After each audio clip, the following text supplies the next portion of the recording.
Welcome to HorrorBabble. Today's reading was recorded last year and was a contender for inclusion in our Tales from Foreign Shores series. It's a story by the Austro-Hungarian, then Czechoslovak writer Franz Kafka, by the name of Unhappiness. The tale and its existential themes are presented as a conversation between an unnamed narrator and the ghost of a child. I hope you enjoy this one. Unhappiness by Franz Kafka.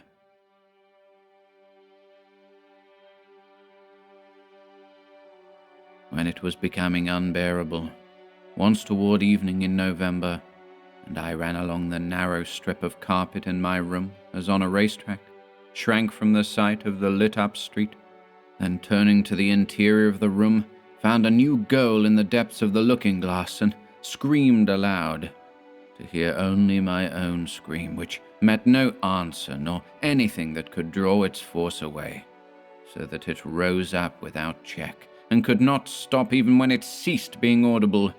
The door in the wall opened toward me. How swiftly, because swiftness was needed, and even the cart horses down below on the paving stones were rising in the air like horses driven wild in a battle, their throats bare to the enemy. Like a small ghost, a child blew in from the pitch-dark corridor, where the lamp was not yet lit, and stood a tiptoe on a floorboard that quivered imperceptibly. At once dazzled by the twilight in my room, she made to cover her face quickly with her hands, but contented herself unexpectedly with a glance at the window, where the mounting vapor of the street lighting had at last settled under its cover of darkness behind the crossbars. With her right elbow, she supported herself against the wall in the open doorway, and let the draught from outside play along her ankles, her throat, and her temples. I gave her a brief glance, then said, "Good day," and took my jacket from the hood of the stove, since I didn't want to stand there half undressed. For a little while, I let my mouth hang open, so that my agitation could find a way out. I had a bad taste in my mouth. My eyelashes were fluttering on my cheeks. In short, this visit, though I had expected it, was the one thing needful. The child was standing by the wall on the same spot. She had pressed her right hand against the plaster, and was quite taken up with finding, her cheeks all pink, that the whitewashed walls had a rough surface and chafed her fingertips. I said, "Are you really looking for me? Isn't there some mistake? Nothing easier than to make a mistake in this big building. I'm called so-and-so, and I live on the 3rd floor. Am I the person you want to find?" "Hush, hush," said the child over her shoulder. "It's all right." "Then come farther into the room. I'd like to shut the door." "I've shut it this very minute. Don't bother. Just be easy in your mind." "It's no bother, but there's a lot of people living on this corridor, and I know them all, of course. Most of them are coming back from work now. If they hear someone talking in a room, they simply think they have a right to open the door and see what's happening. They're just like that. They've turned their backs on their daily work, and in their provisionally free evenings they're not going to be dictated to by anyone. Besides, you know that as well as I do. Let me shut the door." "Why, what's the matter with you? I don't mind if the whole house comes in. Anyhow, as I told you, I've already shut the door. Do you think you're the only person who can shut doors? I've even turned the key in the lock." "That's all right, then. I couldn't ask for more. You didn't need to turn the key, either. And now that you are here, make yourself comfortable. You're my guest. You can trust me entirely. Just make yourself at home, and don't be afraid. I won't compel you either to stay or to go away. Do I have to tell you that? Do you know me so little?" "No, you really didn't need to tell me that. What's more, you shouldn't have told me. I'm just a child. Why stand on so much ceremony with me?" "It's not so bad as that. A child, of course, but not so very small. You're quite big. If you were a young lady, you wouldn't dare to lock yourself so simply in a room with me." "We needn't worry about that. I just want to say, my knowing you so well isn't much protection to me. It only relieves you of the effort of keeping up pretenses before me. And yet, you're paying me a compliment. Stop it, I beg you. Do stop it. Anyhow, I don't know you everywhere and all the time, least of all in this darkness.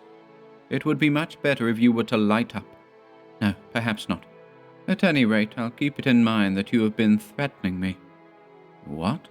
Am I supposed to have threatened you?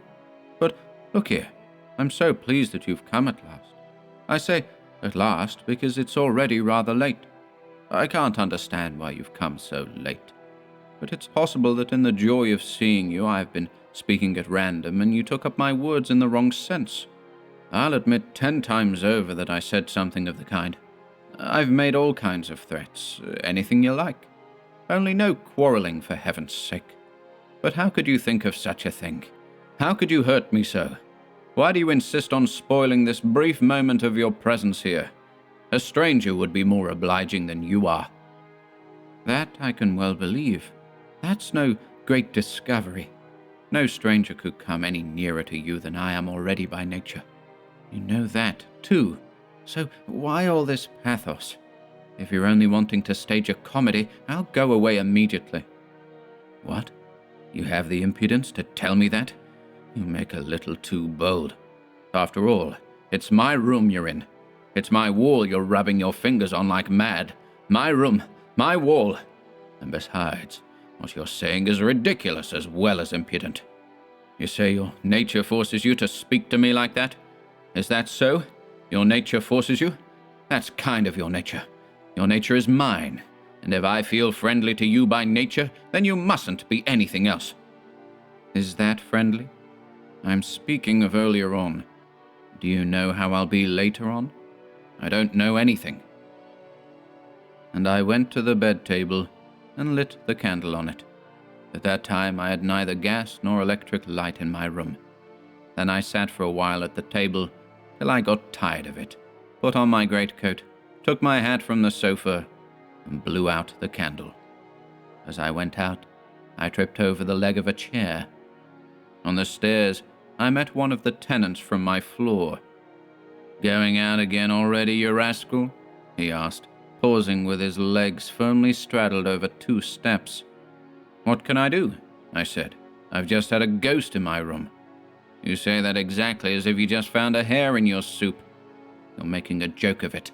But let me tell you, a ghost is a ghost." "How true. But what if one doesn't believe in ghosts at all?" "Well, do you think I believe in ghosts? But how can not believing help me? Quite simply, you don't need to feel afraid if a ghost actually turns up. Oh, that's only a secondary fear. The real fear is a fear of what caused the apparition, and that fear doesn't go away.